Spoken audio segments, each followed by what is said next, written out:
Hey guys, what's up? In this short tutorial, we're going to show you how you can restore deleted WhatsApp messages on your Android phone. So let's get started right away. In the first step, launch the WhatsApp application on your Android. And what you want to do first, guys, here on your home screen is tap on these three dots in the top right corner and access your account settings by tapping some settings here.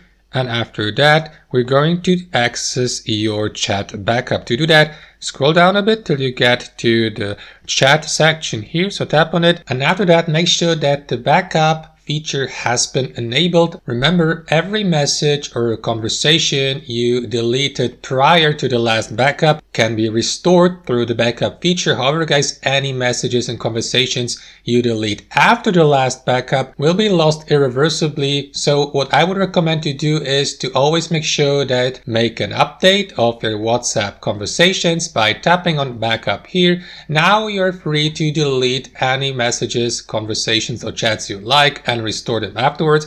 So let me show you really quickly how to do that. Head over to your home screen, tap and hold your finger on one of your conversations. After that, tap on that trash icon here at the top and confirm to delete the given conversation. After that, close WhatsApp, head back to your home screen on your Android, tap and hold on the WhatsApp icon and move it to this function here at the top, uninstall, to delete WhatsApp from your Android phone. Once that's done, head over to the Google Play Store, search for WhatsApp, pick WhatsApp from the list of available applications below, tap on install here, wait for the download and installation process to be finished. And during the installation process, WhatsApp will ask you whether you'd like to restore deleted messages. So confirm that. And after that, WhatsApp will restore all messages, conversations, and chats that were deleted prior to your last backup date. And that's basically it, guys. Thanks for watching and have a fantastic day.